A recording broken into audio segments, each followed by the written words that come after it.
Welcome back to Belton's Backyard Buddies. I'm your host, Jenna Chappell. Today we'll be talking about moths.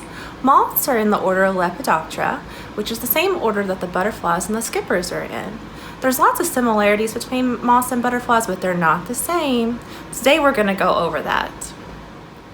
Did you know that there are over 160,000 different types of moths in the world? Some are really big and some are teeny-tiny small. Of those 160,000, we have over 11,000 in the US alone. Today we're going to talk about a few of those different moths.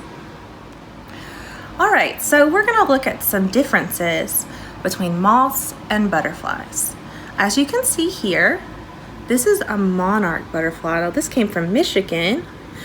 You can see that it does have the 4 different wings, the forewing and the hind wing.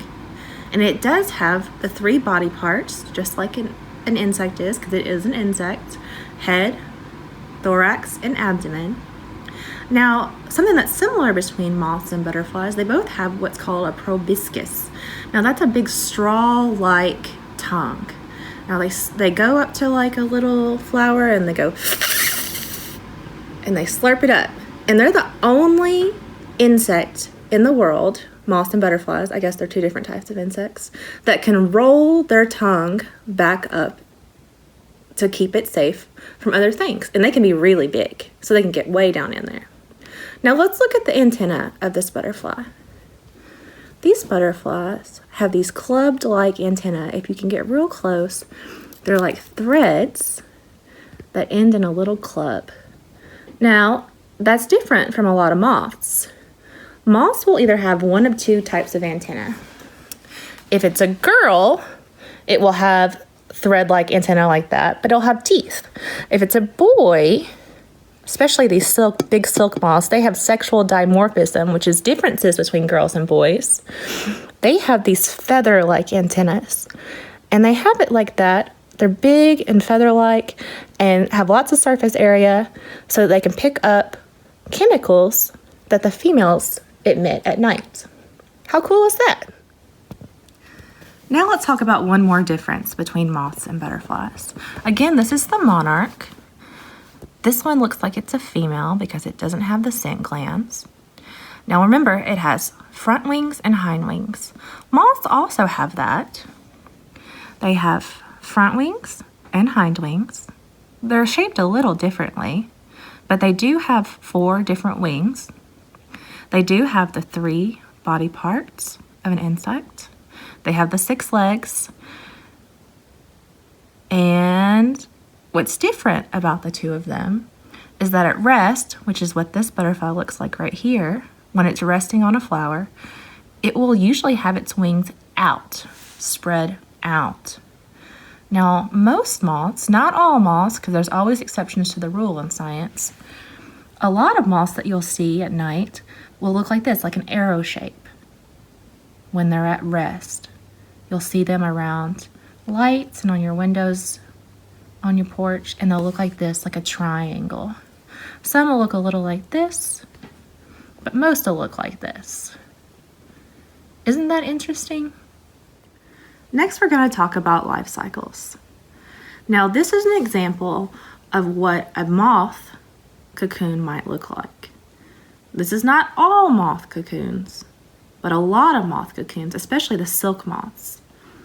So, let's talk about the life cycle, which we previously talked about the butterfly's life cycle. It is a complete life cycle, meaning that it starts as an egg, then it's a larvae, which remember is the caterpillar. Moths have caterpillars too.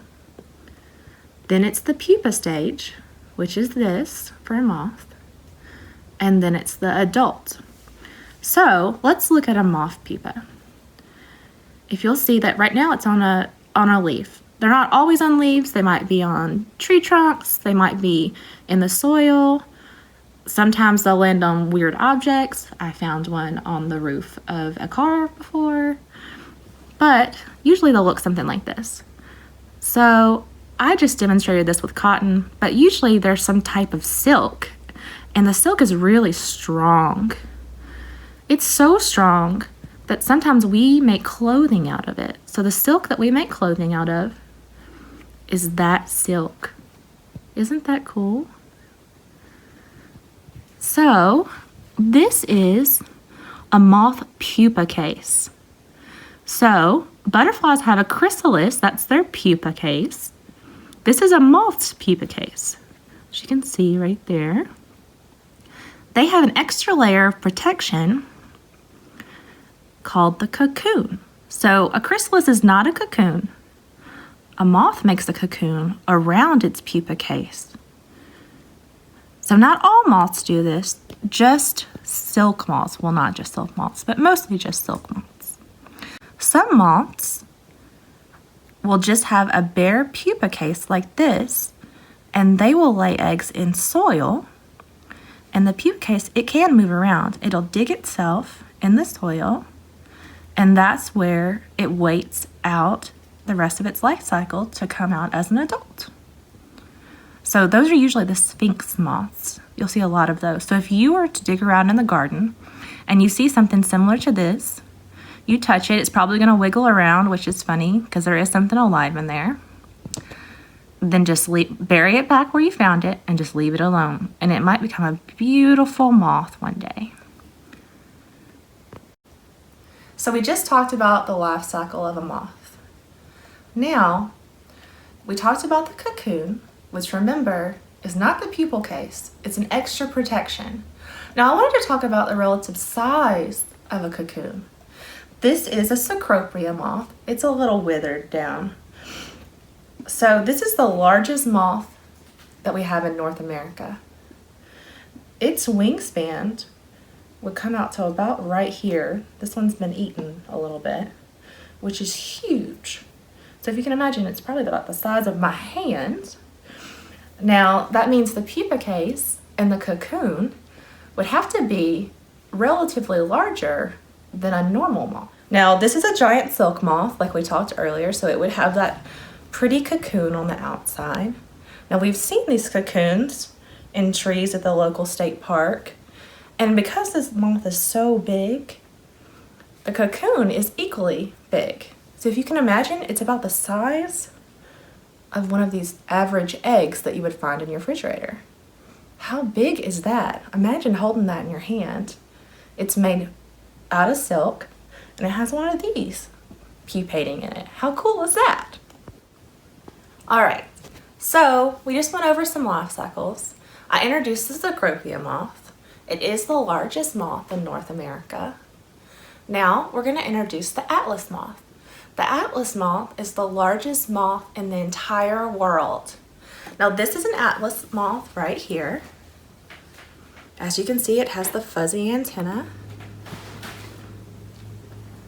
It's a giant silk moth, just like the Cecropia. And it has a very interesting defense mechanism. So when it feels frightened, it will fold up its wings and it will look like a snake. So if you could see right here, there's a snake head on its wing. So nobody wants to eat the snake, they want to eat the moth. So this moth scares predators away by looking like a snake. All right, so let's introduce another silk moth. This is the Luna moth that we have in North America. Luna moths are very unique in that they have the swallowtail right here at the end. Now, these are two different genders. There's a female, which is this one. She has lost her antenna, but they're thread-like. And the male. Now remember, the male has the feathered antennae. You can see on him, he has these plume-rose antennae, which means feathered. They have a cute little defense mechanism. One, they're green, so they are camouflaged in the leaves. Two, they have these things called eye spots, so they look like they're a mammal sitting in the tree. So other mammals don't want to eat it. There are several other silk moths that have this, including the Io moth, which actually scared me one time. They close their wings, so you don't see it at first. And then when they feel threatened, They open it up really quick and it looks like eyes. Like something's fixing to eat the predator, but it's not, it's the prey. How cool is that? Okay guys, so I wanted to put some UV lights out to see if we could attract any insects. This is in the spectrum of light that they really like. They see the best. And we got some moths, so that's exciting. Let's get closer. Can you see this guy? Now, moths and butterflies are in the same order of Lepidoptera, so they have a very similar life cycle. The difference being between a cocoon and a chrysalis for their pupal stages. Now this moth right here, I can't tell exactly what it is, but it's probably in the Geometridae family. Considering how it's holding its wings, it's pretty big, honestly. Pretty cool. So whereas you probably can't see this UV light very well, insects see it very well. Blue light is actually their favorite. And white light has blue light in it. And insects are really interesting in that they see UV light even during the daytime. So they'll use UV light to identify each other. So two insects may look almost just alike to us, but they may have different UV markings on them to identify them as different species, so they can find their families. Isn't that cool? Very, very cool. Also, we know that bees, pollinators, will actually use UV light to identify flowers. They have these like UV light reflectors flowers do on them to identify them as good plants to pollinate that have nectar. How cool is that? Alright, we'll say bye to Mr. Mothra. I guess Mothra's the girl. Say bye to Mrs. Mothra.